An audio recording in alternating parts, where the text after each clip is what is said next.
요한복음 5장 베데스다. 본문의 내용은 믿음으로 질병을 치료하는 부분입니다. 믿음으로 병을 고칠 것인지 아니면은 뜨거운 물에 들어가서 병을 고칠 것인지 둘 중에 하나죠. 베데스다 연못에 천사가 내려와서 물을 움직이게 하면 흔히 간헐천이라고 하는데 움직이게 하면 그 물에 가장 먼저 들어간 사람이 병이 나았더라. 그런 전설이 있어서 그 베데스다 연못을 중심해서 행각이 5개가 있었습니다. 여러 개가 있었죠. 그리고 그 행각에 많은 병자들이 가득 차 있었어요. 그리고 물이 움직이기를 끊임없이 기다리면서 낫기를 원했던 거죠. 그 가운데 예수님께서 찾아가셔서 한 사람을 만납니다. 많은 사람을 만나진 않아요. 한 사람만 만나요. 그 한 사람에게 소원을 묻고 그가 소원을 말하자 예수님께서 그를 고쳐주십니다. 이게 이제 간략한 내용인데 사실 어려운 내용입니다. 왜냐면은 어떻게 하면 간략하냐? 믿음 있으면 낫는다. 이게 간략하죠. 근데 문제는 믿음이 없다는 거죠. 문제는 믿음이 만들어지는 것이 되게 어렵다는 거예요. 예수님이 나의 죄를 위해서 피 흘려 죽으셨다. 믿죠. 그러면 예수님처럼 나도 부활될 것이다. 부활은 좀 믿기 어렵죠. 왜냐하면 죽어봐야 알죠. 죽어봐야. 살아있는 상태에서 부활을 어떻게 믿을 수 있느냐. 이게 어렵죠. 성경 끊임없이 믿음에 대해서 거듭거듭 계속 이야기를 합니다. 그런데 그 믿음을 갖기가 쉽지 않더라. 그런데 그 믿음을 갖기 위해서 기도를 해보니 믿음이 생기더라. 그래서 생긴 믿음을 가지고 기도를 해보니 하나님이 기적들을 주시더라. 이제 이런 결과죠. 그 믿음을 여러분들이 가졌으면 좋겠습니다. 사람은 평생 만나야 될 내용 중에 하나가 질병입니다. 질병은 평생 가면서 늘 만나죠. 질병이 없다면 안 죽죠. 사람이 죽는 것은 다 병들어 죽는 거예요. 병 안 들고 죽는 사람은 거의 없습니다. 다 병들어 죽습니다. 어떤 병이 어떻게 올지 모르지만 어쨌든 가장 쉬운 죽음은 숨 안 쉬면 죽죠. 숨 안 쉬면 어디 간이 어디 이상하다, 장이 이상하다, 심장이 어떻다 하더라도 숨 안 쉬면 죽습니다. 그래서 기도가 막히지 않도록 조심해야죠. 기도, 호흡이 내쉬고 호흡에 들어가는 그 기도가 막히지 않도록 조심하죠. 기도는 이제 폐죠, 폐. 폐가 병들지 않도록 조심해야죠.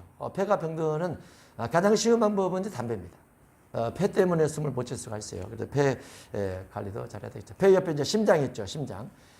심장이 펌프질을 잘해야 되는데 심장이 펌프질을 못하면 또 숨쉬기가 힘들죠. 기운이 없습니다. 심장이 펌프질을 못하면 그 심장이 펌프질을 못하면 맥이 없다고 하죠. 여러분 중에서도 맥 없는 분 있죠. 오늘 맥 빠지네. 그런 말 잘하면 맥이 빠져버릴 수도 있어요. 그 말 조심해야 됩니다. 맥 빠진다고 하는 말을 하면 맥, 심장 조심해야죠. 사람은 죽을 때까지 항상 병을 만납니다. 이제 강약의 차이는 있죠. 강약. 근데 정도 차이는 있지만은 병 없는 사람 아예 없죠. 사람은 언제나 병 만날 준비를 하는 게 지혜로운 거죠. 나는 병이 없어. 평생 괜찮아. 하는 사람보다도 병이 언제 올지 모르니까 내가 건강 관리를 위해서 운동을 해야지. 먹는 거 조절해야지. 수면도 잘 자야지. 걱정 근심도 좀 내려놔야지. 약도 조절해서 먹어야지. 하는 사람이 지혜로운 사람이에요. 그러죠. 그런데 병을 낫기 위한 과정에 어떻게 병을 나을 것인가? 지금은 다 병원이죠. 지금은 병원 믿음이 좋습니다. 그리고 시대적으로도 병원 믿음이 좋아요. 다만 이제 거기에 병원을 가기 전에 기도하고 병원을 가서도 기도하고 병원을 또 치료받고 나와서도 또 기도하고 그 기도가 사실은 그 치료에 플러스 50% 이상은 차지한다고 봅니다. 믿음의 관점에서 보면 여기 베데스다 연못가에 물에 몸을 담궈서 병을 나을 것인가 아니면 예수님께서 말씀하신 믿음의 원리를 따라서 병을 치료할 것인가 두 가지에 대한 선택이 예수께 들어 있습니다. 구약시대는 겉모습만 보고도 병이 나올 수가 있어요. 겉모습만 보고도. 엘리야 지팡이를 가지고 가서 죽은 어린아이의 몸에 올려놓아라 이렇게 말하죠. 엘리야 선지자가. 그리고 선지자의 종이 그걸 가서 했는데 사실 안 나왔어요. 안 나왔다가 선지자가 가서 그 몸에 자기 몸을 대서 몸이 점점 따뜻해져 가지고 죽은 자가 살아나는 일이 있게 됐죠. 지팡이를 올려놓으라는 것은 능력이면서 한편으로 믿음입니다. 믿음. 이 믿음의 원리, 믿음의 원리가 굉장히 중요하죠. 구약이나 신약이나 더더욱 중요합니다. 믿음의 시대가 되었기 때문에 그래서 베데스다 연못에서 우리에게 주는 교훈은 믿음이다. 근데 이 믿음이 말은 쉬운데 믿음이 우리 삶 속에 내 마음 속에 내 심장 속에 가지기가 좀 어렵더라. 그래서 우리가 믿음을 놓고 성령의 도우심을 위해서 기도해야 된다. 이런 부분을 전제로 말씀을 드리면서 본문을 보도록 하겠습니다. 그 후에 유대인의 명절이 되어 예수께서 예루살렘에 올라가시니라. 명절, 유대인의 명절이 있습니다. 명절이 요한복음 6장의 유월절, 요한복음 7장의 초막절 이렇게 명절이 있는데 현재 이스라엘은 나팔절기를 지내고 있습니다. 나팔절기가 이스라엘 민족의 새해예요. 말하자면 1월 1일인 거죠. 1월 1일 나팔절 때 예수님이 재림하시는 걸로 그렇게 성경을 말씀하고 있습니다. 나팔절 때 재림하신다 아니면 추수절 때 재림하신다, 두 설이 있어요. 추수절, 어쨌든 명절 때 오시는 것은 맞죠. 예루살렘에 있는 양문 곁에, 양문이란 양이 출입하는 문입니다.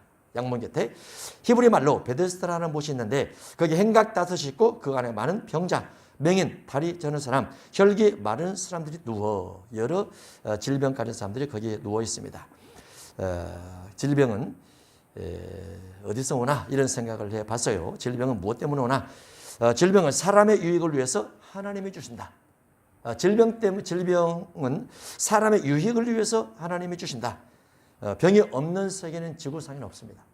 지구상에는 만물이 썩죠. 모든 것이 부패됩니다.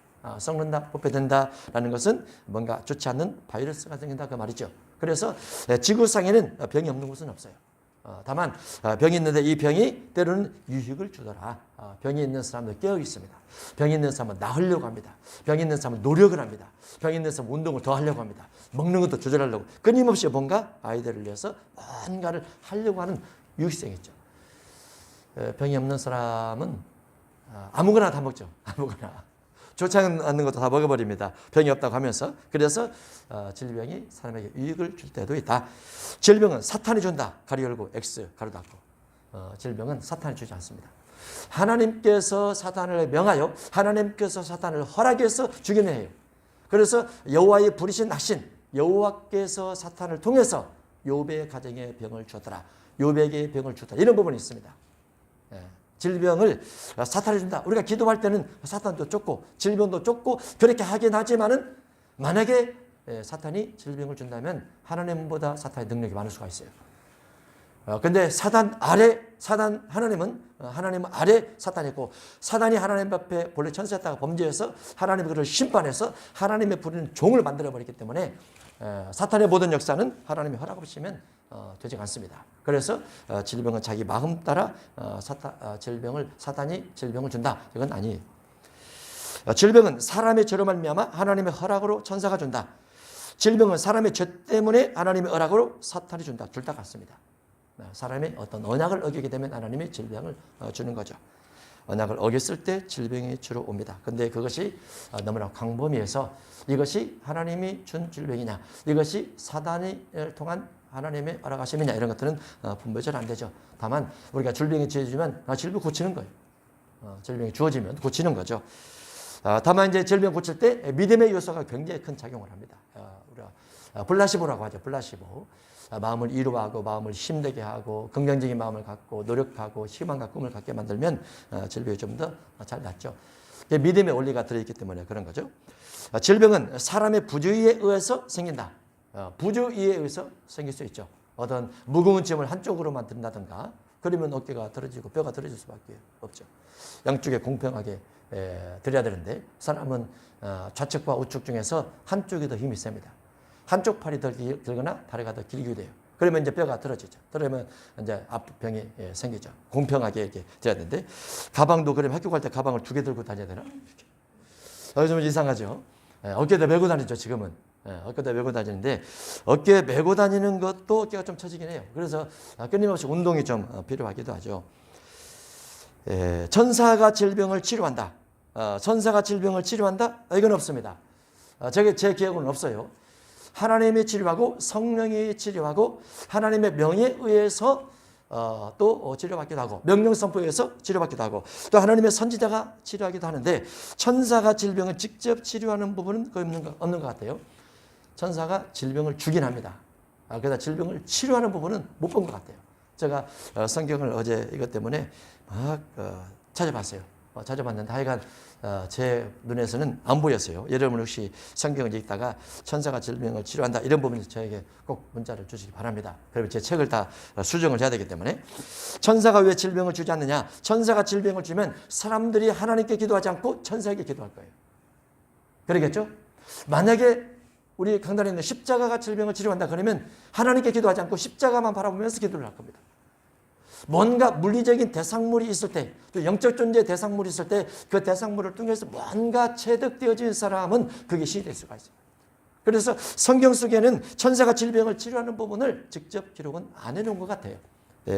병은 여러 가지 원인들이 있는데 가장 쉬운 원인은 사람이 타락이 되면서 하나님께서 허락했다는 거죠.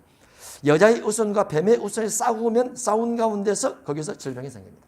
여자의 우선, 의로운 사람이죠. 뱀의 우선, 악한 사람이죠. 선악은 끊임없이 싸웁니다. 창세기 3장 16절 이하에는 임신을 통해서 질병이 생기기도 합니다. 그렇죠. 임신을 통해서 잉태할 때도 마찬가지고 또 출산도 마찬가지고 교육하면서도 마찬가지고 사람은 질병에서 완전하게 떠날 수는 없다. 질병에 완전히 노출되어 있는 부분이 있다. 그래서 조심해야 된다. 항상 조심해야 된다. 주의해야 된다. 관리를 해야 된다. 저절로 육신이 건강한 것도 한때는 그럴지라도 나이가 들고 세월이 흘러가면서 육신이 병이 들 수 있다는 것을 항상 인정을 해야 돼요. 인정을. 아직까지 건강할지라도 마찬가지입니다. 창세기 3장 17절 이하에 수고하여야 소산을 먹으리라 라는 수고 때문에 병이 생깁니다. 수고하죠. 그리고 우리가 수고를 우리가 좋은 말로 해서 야, 일 열심히 한다 이런 말이지만은 사실은 일 열심히 해서 병이 생길 수 있어요. 그렇죠? 질병과 가까이 지내면 됩니다. 그냥 질병을 아주 떠나보낼 수 없으니까 내가 이렇게 잠을 안 자고 일을 하면 내일 모레쯤은 눈이 힘들 거야. 그래서 눈에 평안을 줘야 돼. 안식을 줘야 돼. 이렇게 생각하면서 따뜻한 수건으로 이렇게 마사지 한다든가 이런 것도 필요하겠죠. 수고함으로 병이 생길 수 있다. 그 말이죠. 창세기 3장 18절에 보면은 너는 흙이니 흙으로 돌아가라. 이게 단순한 말 같지만 너는 이제 흙에서 만들어졌으니까 결국 죽어야 돼. 이 단순한 말 같지만은 이 죽는 과정 속에 태어나면서 죽는 데까지 이제 사람이 어렸을 때는 이렇게 막 기쁨으로 막 성장이 되죠. 부모가 키가 좀 더 자랐네, 막 움직이네, 뭐 더 생각을 하네, 말을 하네 하면서 막 기뻐하잖아요. 정점이 있죠. 정점. 20대 중반이 정점입니다. 30대가 돼서도 키가 자란 사람이 있긴 하지만은 그때부터 이제 나이가 죽음을 향해서 가는 줄어들죠.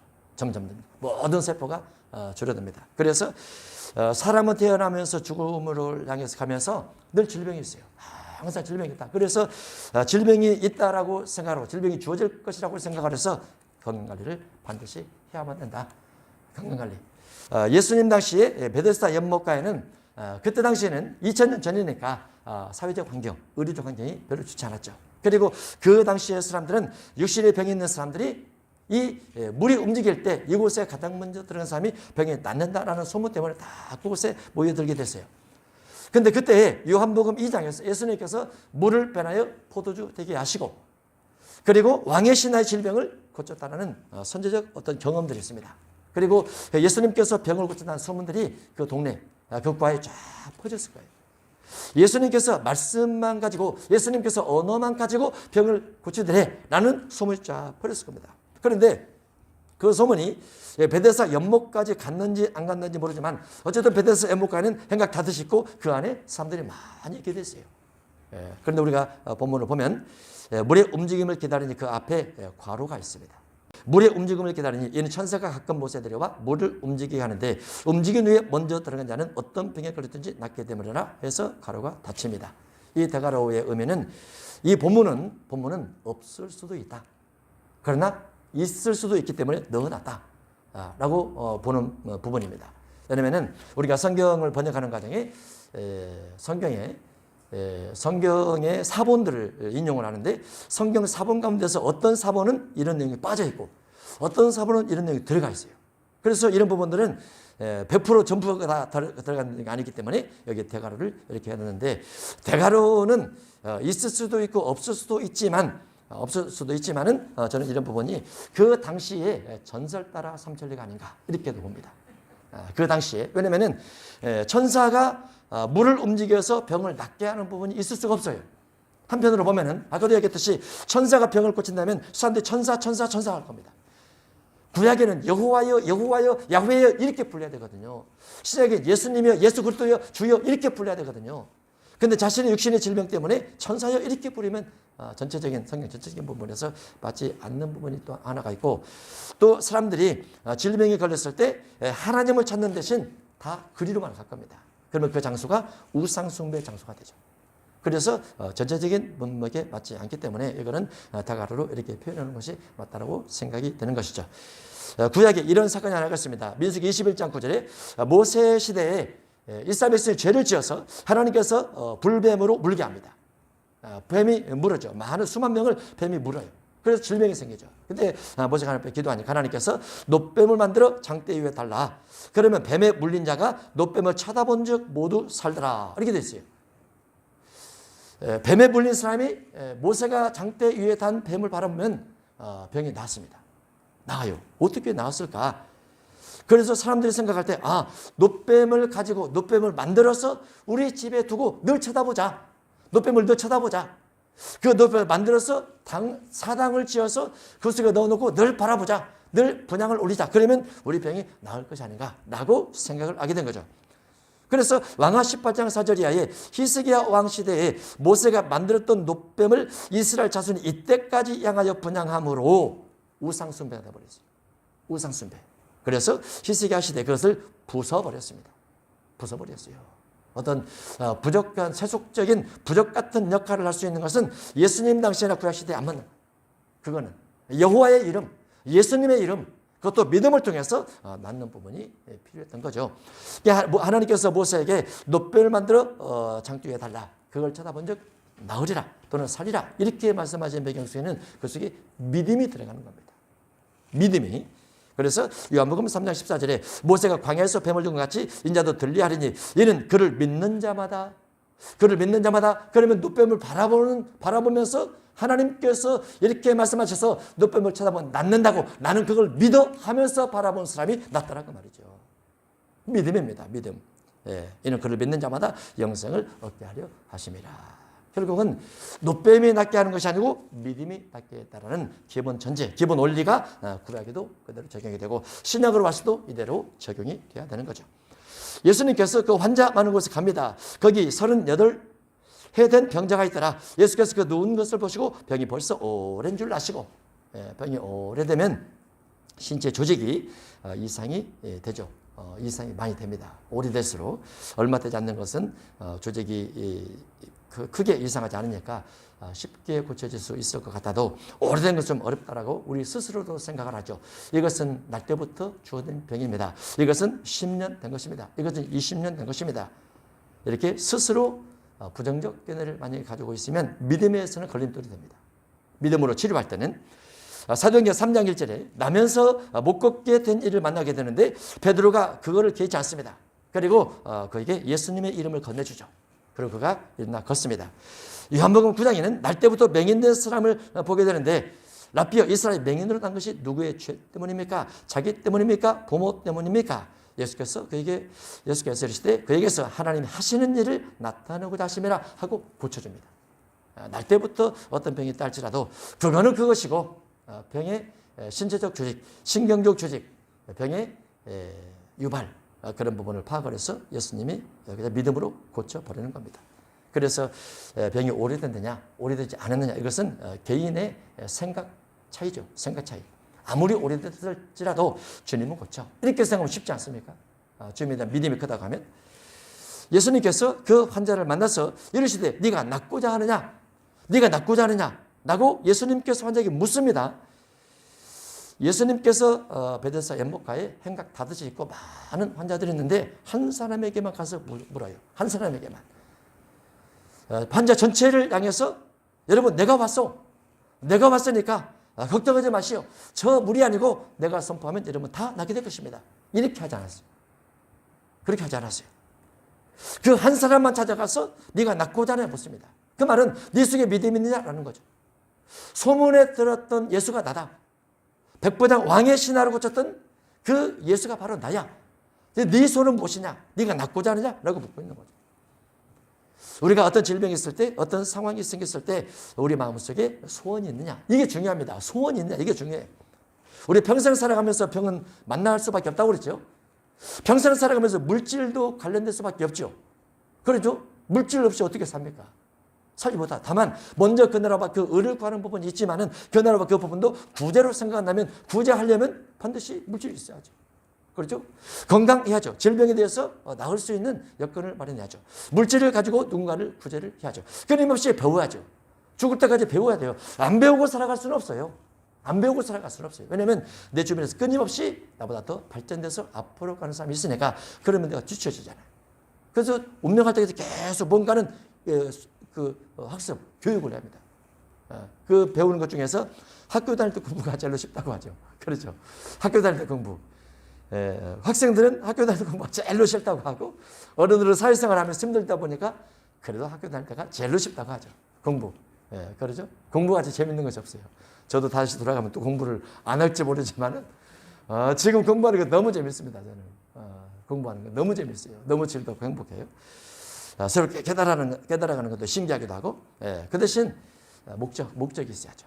사람 목적. 낫고자 하느냐? 목적과 뜻이 있어야 됩니다. 이 목적과 뜻이 분명한 사람은 인생을 살아가는데도 힘있게 살고 능력 있게 살죠. 여호수아 15장 17절에 갈렙의 딸 악사, 이름이 악사입니다. 악사가 결혼하게 되었는데 아버지가 말하죠. 너 무엇을 원하느냐? 아버지가 딸에게 말을 해요. 그러니까 딸이 예 아버지가 내게 땅을 줬는데 땅만 갖고 안 됩니다. 샘물도 주셔야 됩니다. 물이 있어야 농사를 짓고 물이 있어야 목축업을 하지 않습니까? 샘물도 주셔서라고 요구를 하니까 갈렙이 윗샘과 아랫샘을 그에게 주었더라. 이 샘물은 간단한 것 같아도 절대 간단하지 않습니다. 이 샘물이 구약시대는 최고 보물입니다. 최고 보물이에요. 물이 나오지 않는 광야 지역 같은 경우는 이 우물 같은 경우는 최고입니다. 그 자체가 보석이에요. 그 자체가. 나름대로 딸이 시집을 가면서 아버지에게 요청을 하는 거죠. 느헤미야 2장 4절에는 느헤미야가 왕의 술 맡은 관원장입니다. 그래서 왕이 술을 마시기 전에 그 술에 맛이나 성분이나 약이나 이런 것을 자기가 먼저 다 마시고 왕에게 술을 제공하는 그 관원장인데 그 느헤미야가 어느 날 소문을 듣죠. 자기 나라가 성문이 불에 타서 무너졌더라. 그래서 슬퍼해요. 그 왕이 술 맡던 관원장 보니까 얼굴이 별로 그렇더라고 말이죠. 그래서 내가 너에게 무엇을 해주길 원하느냐라고 물어요. 그때 술 맡던 관원장이 왕이 나를 긍휼히 여긴다면 내 나라 내 성문이 불탔는데 내 성을 지을 수 있도록 허락해달라고 요청을 합니다. 그리고 왕이 그렇게 하라라고 하니까 이제 들보릇을 제목도 주세요라고 더불어 요청을 하죠. 뭔가 자기 소원이 있어요. 상대방을 생각해서 나는 요청하지 않겠다. 이게 아니에요. 나는 내 인생이 있는 거죠. 우리 각자는 각자의 인생이 있어요. 어느 정도까지는 부모님이 뭔가 할지라도 자기는 자기 인생을 자기와 하나님, 자기와 세상과 맞닥뜨려서 살아가야 될 인생이 있어요. 우리 각자는.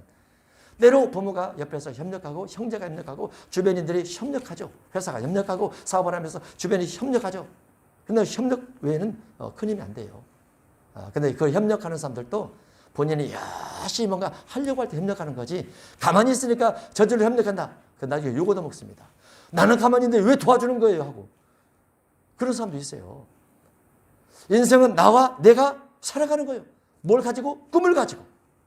그래서 우리 한 사람 한 사람의 꿈과 우리 한 사람 한 사람의 소원과 우리 한 사람이 이래야 될 목적의가 있어야 돼요. 그 반드시 있어야 됩니다. 인생은 목적의식이 분명해야 된다. 큰 틀. 최소한 은퇴까지 60대까지라도 내가 목적과 의식이 분명해야 된다. 그 다음에 40, 중년이죠. 중년이 40의 시작입니다. 40대까지 나는 무엇을 이루면서 가야 돼? 라는 뜻이 있어야 돼요. 그 다음에 결혼 전, 결혼 후 다 목적과 뜻이 있어야 돼요. 이 목적과 뜻이 없는 인생은 바르게 갈 수가 없습니다. 지그재그로 가게 돼요. 왜냐면 뭔가 부딪히면 그때서 깨닫고 이렇게 갔다가 이쪽에 딱 부딪혔다가 뭔가 깨닫고 또 이렇게 지그재그로 가요. 목적과 뜻이 분명한 사람 한 길로 쭉 갑니다. 그리고 그것이 내 힘으로 다 이루어지지 못하니까 기도하는 거죠. 기도하는 거예요. 좀 욕심을 내서. 욕심이 없는 것이 좋은 것인가? 욕심이 있는 것이 좋은 것인가? 욕심이 없는 사람도 대낮게 삽니다.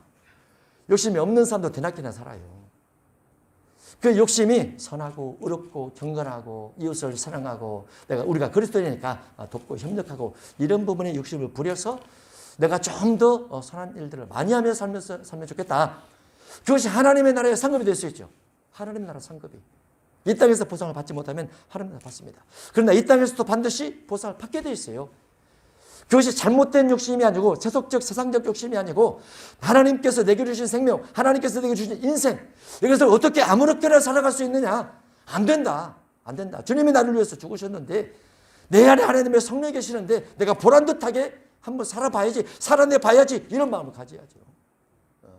그래야 살아가는 거예요. 그래야. 신이 없는 사람들도 그렇게 살아요.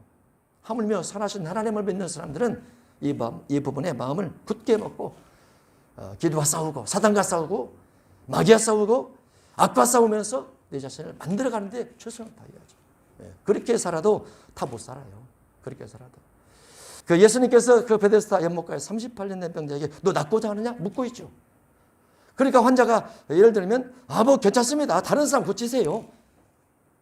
이게 미덕이 아니에요. 그게 미덕이 아니라고. 예수님께서 자신을 만나러 왔잖아요. 그러면 예수님께서 부르면 그러면 내가 낫고 싶습니다. 그런데 내가 물에 내려갈 때 다른 사람이 들어가 버렸는데 예수님 당신 좀 나 좀 낫게 해주시면 안 되십니까? 이 마음이 이 속에 들어있는 거예요. 이것은 남에 대한 배려의 부족 이것이 아니에요. 하나님은 우리 한 사람 한 사람을 꼭 만나기를 원한단 말이죠. 무언가 먼저 깨달은 사람이 자기 내면서 강력한 영향력을 가지고 있으면 이 한 사람이 10명, 100명, 1000명 몫을 하는 거예요. 그렇지 않는 사람에 비해서 우리 한 사람 한 사람들은 그런 소중함이 있는 것이죠. 그래서 여러분 마음속에 꿈이 있느냐? 네가 낫고자 하느냐? 너 어떤 사람이 되고 싶으냐? 이런 꿈이 있어야 되는 것이죠. 솔로몬이 1천 번째를 하나님께 드리죠. 하나님께서 꿈에 나타나십니다. 내가 내게 무엇을 줄고 너는 구하라. 만약에 솔로몬이 하나님이 나타나시면 감사합니다. 생각해 보겠습니다. 이러면 하나님이 그냥 가버립니다. 그냥 가버려요. 근데 솔로몬 마음속에 준비가 돼 있어요. 아버지 다윗은 이와 같이 국가를 통치를 했는데 그 막내처럼 못난 아들은 국가를 그렇게 통치하기 어렵습니다. 하나님께서 내게 지혜를 주지 아니하면 어떻게 이 많은 국민을 재판할 수 있겠습니까? 내게 지혜 좀 주세요. 아마 솔로몬의 마음속에 지혜라는 부분이 간절했을 겁니다. 왜냐하면 아버지 다윗은 성경 전체에서 가장 위대한 왕이지 않습니까?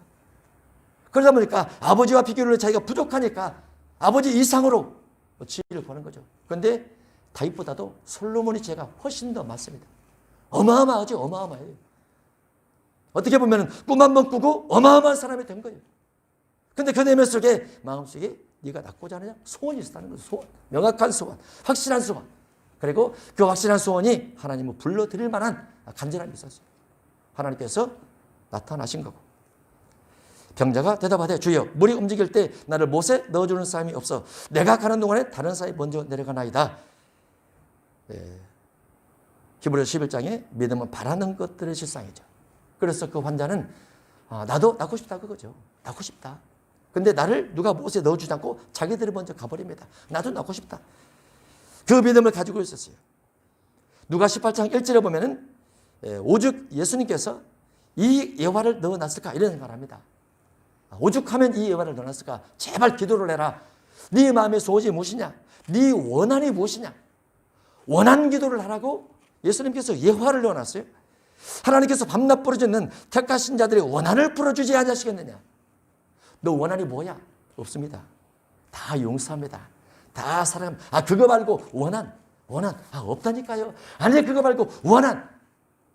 예수님께서 묻잖아요. 너 원한이 있느냐고. 예수님께서 묻는다는 것은 원한을 가지고 있으라 그 말이죠. 원한을 가지고 있으라. 너는 왜 원한이 없느냐? 세상을 그냥 살아가려고 하지 말고 원한 가지고 살아가야지. 선한 일에 대한 원한, 의로운 일에 대한 원한, 뭔가 하나님께서 내게 명령을 주신 땅의 복음을 위한 원한, 선교를 위한 원한, 뭔가 사랑을 해가고자 하는 원한이 있어야죠. 원한이. 여러분 마음속에 꿈이 있습니까? 꿈이 없으면 안 돼요. 꿈이 반드시 있으시기를 바랍니다. 반드시 꿈이 있어야 돼요.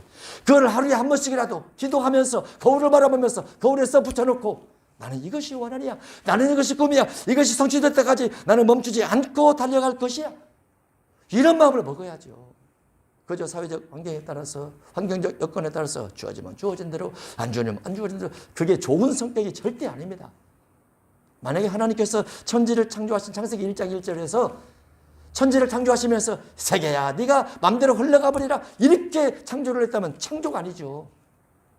하나님의 계획은 정확합니다. 정확해요. 정확해요. 아담이 만들어지고 1000년이 지나고 나서 노아 정확하게 1000년 지나고 나서 그 다음에 다윗 1000년 지나고 나서 정확하게 이렇게 딱딱 끊어서 명확하게 그것이 그 성령이 우리 가운데 있단 말이죠. 우리 안에. 그래서 성령 하나님께 우리를 통해서 그렇게 계획대로 목적대로 살아가라고 말씀하고 있죠. 그 병자의 소원을 예수님이 들으시고 일어나 네 자리를 들고 걸어가라 라고 말하죠. 네 믿음을 확인했다. 네 믿음이 맞다. 네가 나고 싶다고 맞지. 네 자리를 들고 걸어가라. 그 한마디 말씀 속에 그 환자는 낫게 된 겁니다. 왜냐하면 예수님께서 그 환자의 질병을 짊어져 버리니까. 이사 53장 그는 실로 우리의 질병을 짊어지고 예수님이 그 환자의 질병을 가져가 버렸어요. 자기가 짊어져 버렸어요. 38년 아무것도 아니야. 내가 짊어져 줄게. 넌 나와버려. 나와버려. 우리의 질고를 지고 그가 채찍에 맞음으로 우리는 나음을 받았도다. 낫는 거죠. 낫는 거. 마가 16장 17절 믿는 자들에게 이런 표적이 따르니 그들이 내 이름으로 병든 사람에게 소를 언제든 나으리라. 예수님의 이름. 요즘 제가 기도하면서 예수님의 이름 많이 사용을 합니다. 예수님의 십자가와 예수님의 권능과 예수님의 부활과 이와 같은 생각하면서 예수님의 이름을 자꾸 선포를 해요. 제 심장 속의 믿음도 예전과 다르게 믿음이 있고 예전과 다르게 여러분의 기도를 해줘서 믿음 기도를 자꾸 하고 있습니다. 결국 믿음이기 때문에 그 사람이 곧 나와서 자리를 들고 걸어가니라. 나와버렸잖아요. 소원이 성취돼버리는 거죠. 소원이 없는 것이 문제지. 하여간 소원이 없으면 문제입니다. 여러분 다 꿈이 있어야 돼요. 목적의식이 있어야 됩니다. 그 꿈을 이루기 위해서 기도를 하고 고인 되셨지만 정규 목사님은 하루에 3시간 꾸준하게 매일 기도하시고 저 같은 경우는 하루에 1시간 꾸준하게 매일 기도하려고 하고 그 이상 또 2시간 기도하려고 하고 시간이 되면 또 기도하려고 하고 왜냐하면 성령의 역사는 기도를 통해서만 오기 때문에 성령의 역사는 기도를 통해서만 와요. 성령의 역사. 그래서 기도 가운데 여러분도 그 기도 가운데 여러분의 소원이 하나님의 간섭하심으로 응답되어져서 이 땅을 응답의 많은 간증을 만들어가면서 살아가시기를 주 이름으로 축복합니다.